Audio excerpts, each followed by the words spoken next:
Hello,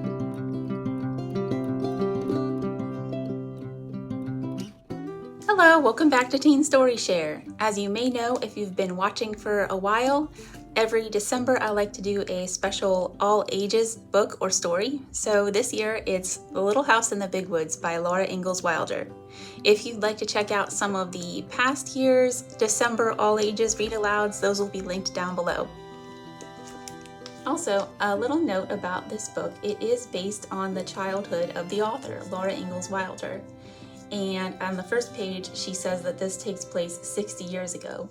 However, this book was published in the 1930s, so we're actually talking about the 1870s. A little further in, she mentions how isolated the area was and that there were no people for miles and miles.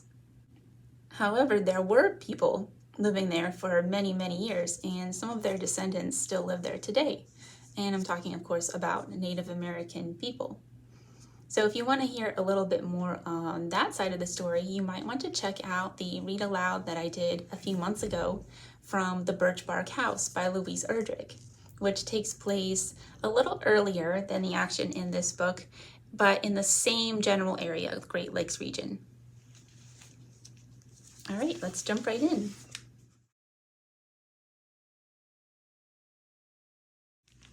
Little House in the Big Woods. Once upon a time, 60 years ago, a little girl lived in the big woods of Wisconsin, in a little gray house made of logs.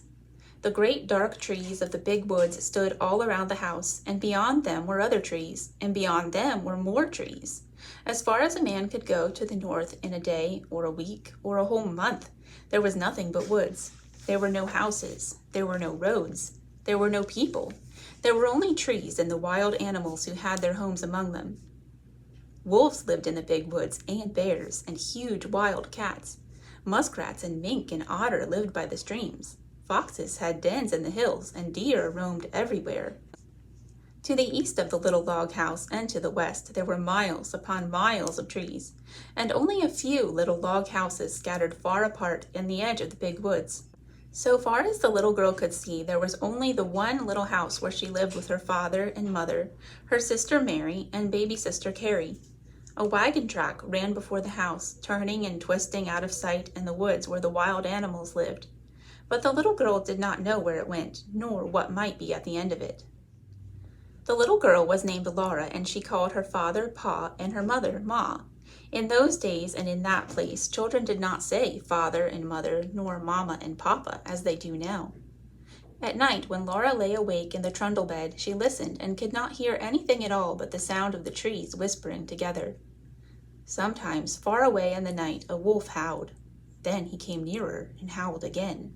It was a scary sound. Laura knew that wolves would eat little girls, but she was safe inside the solid log walls. Her father's gun hung over the door, and good old Jack, the brindle bulldog, lay on guard before it.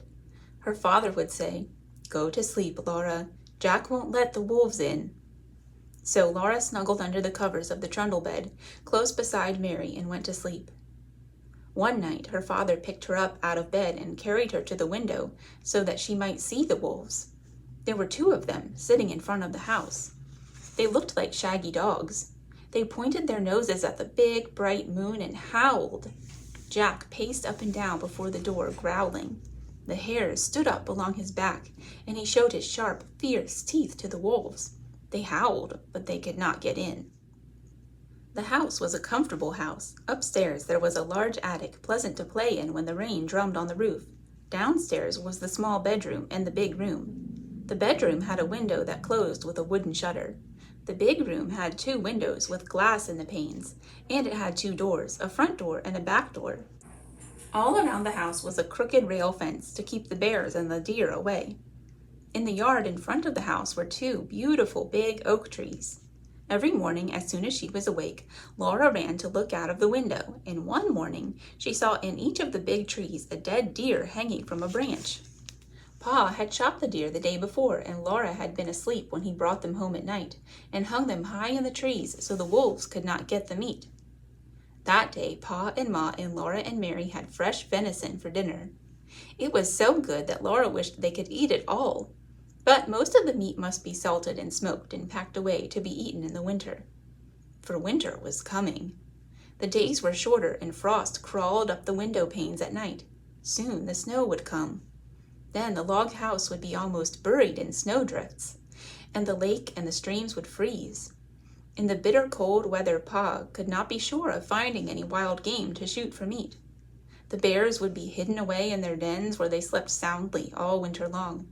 The squirrels would be curled in their nests in hollow trees, with their furry tails wrapped snugly around their noses. The deer and the rabbits would be shy and swift. Even if Pa could get a deer, it would be poor and thin, not fat and plump as deer are in the fall. Pa might hunt alone all day in the bitter cold in the big woods covered with snow, and come home at night with nothing for Ma and Mary and Laura to eat. So as much food as possible must be stored away in the little house before winter came. Pa skinned the deer carefully and salted and stretched the hides, for he would make soft leather of them. Then he cut up the meat and sprinkled salt over the pieces as he laid them on a board. Standing on end in the yard was a tall length cut from the trunk of a big hollow tree. Pa had driven nails inside as far as he could reach from each end. Then he stood it up, put a little roof over the top, and cut a little door on one side near the bottom. On the piece that he cut out, he fastened leather hinges. Then he fitted it into place, and that was the little door, with the bark still on it. After the deer meat had been salted several days, Pa cut a hole near the end of each piece and put a string through it. Laura watched him do this, and then she watched him hang the meat on the nails in the hollow log. He reached up through the little door and hung meat on the nails as far as he could reach.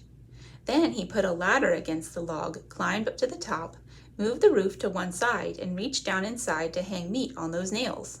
Then Pa put the roof back again, climbed down the ladder, and said to Laura, "Run over to the chopping block and fetch me some of those green hickory chips, new, clean, white ones." So Laura ran to the block where Pa chopped wood, and filled her apron with the fresh, sweet-smelling chips. Just inside the little door in the hollow log, Pa built a fire of tiny bits of bark and moss, and he laid some of the chips on it very carefully. Instead of burning quickly, the green chips smoldered and filled the hollow log with thick, choking smoke. Pa shut the door, and a little smoke squeezed through the crack around it, and a little smoke came out the roof, but most of it was shut in with the meat. "There's nothing better than good hickory smoke," Pa said. "That will make good venison that will keep anywhere, in any weather." Then he took his gun, and slinging his axe on his shoulder, he went away to the clearing to cut down some more trees. Laura and Ma watched the fire for several days. When smoke stopped coming through the cracks, Laura would bring more hickory chips, and Ma would put them on the fire under the meat. All the time there was a little smell of smoke in the yard, and when the door was opened, a thick, smoky, meaty smell came out. At last, Pa said the venison had smoked long enough. Then they let the fire go out, and Pa took all the strips and pieces of meat out of the hollow tree. Ma wrapped each piece neatly in paper and hung them in the attic where they would keep safe and dry. One morning, Pa went away before daylight with the horses and wagon, and that night he came home with a wagon load of fish. The big wagon box was piled full, and some of the fish were as big as Laura. Pa had gone to Lake Pepin and caught them all with a net. Ma cut large slices of flaky white fish without one bone for Laura and Mary. They all feasted on the good, fresh fish. All they did not eat fresh was salted down in barrels for the winter. Pa owned a pig. It ran wild in the big woods, living on acorns and nuts and roots. Now he caught it and put it in a pen made of logs to fatten. He would butcher it as soon as the weather was cold enough to keep the pork frozen. Once, in the middle of the night, Laura woke up and heard the pig squealing. Pa jumped out of bed, snatched his gun from the wall, and ran outdoors. Then Laura heard the gun go off, once, twice. When Pa came back, he told what had happened. He had seen a big black bear standing beside the pig pen. The bear was reaching into the pen to grab the pig, and the pig was running and squealing.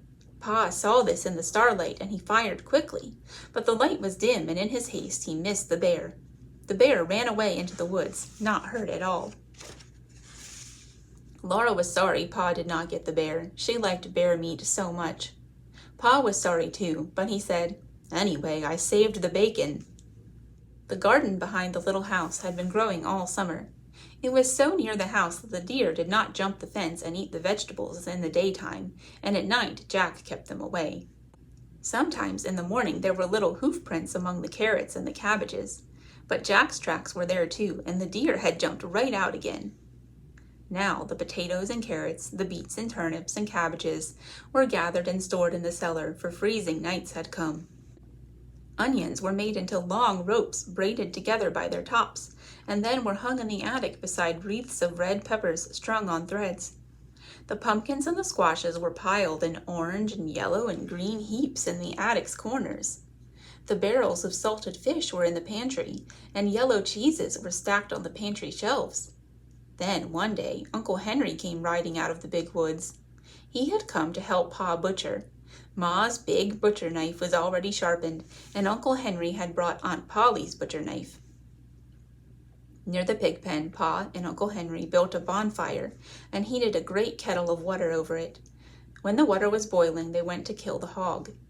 Then Laura ran and hid her head on the bed and stopped her ears with her fingers so she could not hear the hog squeal.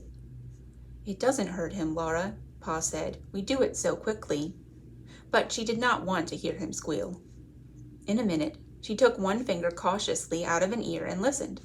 The hog had stopped squealing. After that, butchering time was great fun. It was such a busy day with so much to see and do.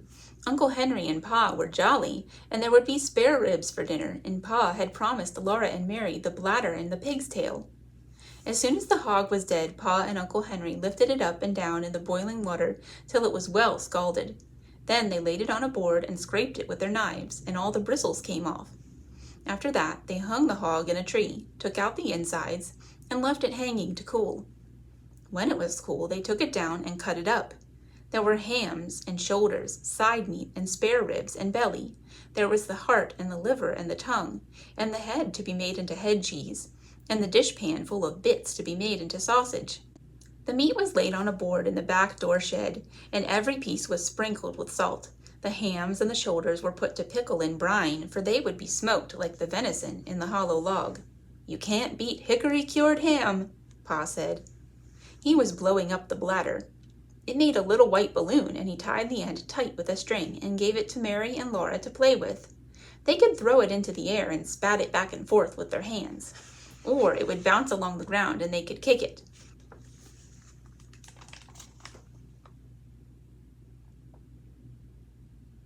But even better fun than a balloon was the pig's tail. Pa skinned it for them carefully, and into the large end he thrust a sharpened stick. Ma opened the front of the cook stove and raked hot coals out into the iron hearth. Then Laura and Mary took turns holding the pig's tail over the coals. It sizzled and fried, and drops of fat dripped off it and blazed on the coals. Ma sprinkled it with salt. Their hands and their faces got very hot, and Laura burned her finger, but she was so excited she did not care. Roasting the pig's tail was such fun that it was hard to play fair, taking turns. At last it was done. It was nicely browned all over, and how good it smelled! They carried it into the yard to cool it, and even before it was cool enough, they began tasting it and burned their tongues. They ate every little bit of meat off the bones, and then they gave the bones to Jack. And that was the end of the pig's tail. There would not be another one till next year. Uncle Henry went home after dinner, and Pa went away to his work in the big woods. But for Laura and Mary and Ma, butchering time had only begun. There was a great deal for Ma to do, and Laura and Mary helped her. All that day and the next, Ma was trying out the lard in the big iron pots on the cook stove. Laura and Mary carried wood and watched the fire. It must be hot, but not too hot, or the lard would burn. The big pots simmered and boiled, but they must not smoke. From time to time, Ma skimmed out the brown cracklings. She put them in a cloth and squeezed out every bit of the lard, and then she put the cracklings away. She would use them to flavor Johnny cake later. Cracklings were very good to eat, but Laura and Mary could only have a taste. They were too rich for little girls, Ma said. Ma scraped and cleaned the head carefully, and then she boiled it till all the meat fell off the bones. She chopped the meat fine with her chopping knife in the wooden bowl. She seasoned it with pepper and salt and spices. Then she mixed the pot liquor with it and set it away in a pan to cool. When it was cool, it would be cut in slices, and that was the head cheese. The little pieces of meat, lean and fat, that had been cut off the large pieces, Ma chopped and chopped until it was all chopped fine. She seasoned it with salt and pepper and with dried sage leaves from the garden. Then with her hands she tossed and turned it until it was well mixed, and she molded it into balls. She put the balls in a pan out in the shed where they would freeze and be good to eat all winter. That was the sausage. When butchering time was over, there were the sausages and the head cheese, the big jars of lard, and the keg of white salt pork out in the shed, and in the attic hung the smoked hams and shoulders. The little house was fairly bursting with good food stored away for the long winter. The pantry and the shed and the cellar were full, and so was the attic. Laura and Mary must play in the house now, for it was cold outdoors and the brown leaves were all falling from the trees. The fire in the cook stove never went out. At night, Pa banked it with ashes to keep the coals alive till morning. The attic was a lovely place to play. The large, round, colored pumpkins made beautiful chairs and tables. The red peppers and onions dangled overhead. The hams and the venison hung in their paper wrappings, and all the bunches of dried herbs, the spicy herbs for cooking and the bitter herbs for medicine, gave the place a dusty, spicy smell. Often the wind howled outside with a cold and lonesome sound. But in the attic, Laura and Mary played house with the squashes and the pumpkins, and everything was snug and cozy. Mary was bigger than Laura, and she had a rag doll named Nettie. Laura had only a corn cob wrapped in a handkerchief, but it was a good doll. It was named Susan. It wasn't Susan's fault that she was only a corn cob. Sometimes Mary let Laura hold Nettie, but she did it only when Susan couldn't see.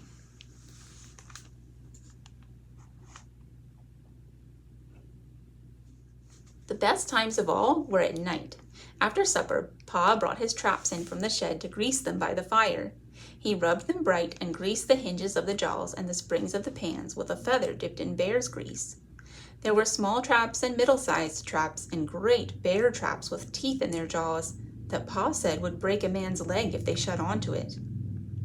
While he greased the traps, Pa told Laura and Mary little jokes and stories, and afterward he would play his fiddle. The doors and windows were tightly shut, and the cracks of the window frames stuffed with cloth to keep out the cold.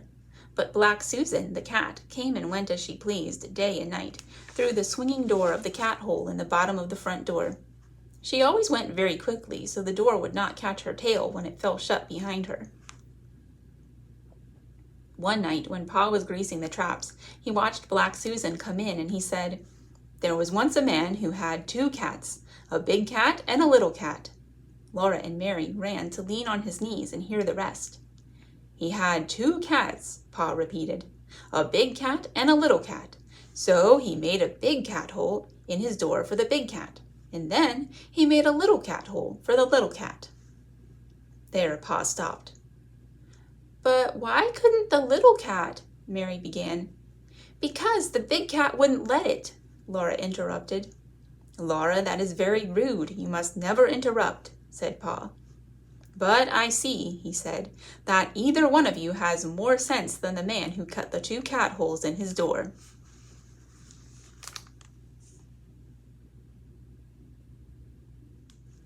Then he laid away the traps, and he took his fiddle out of its box and began to play. That was the best time of all. And next week we'll read about winter days and winter nights. Have a great week and see you again next Friday. Bye!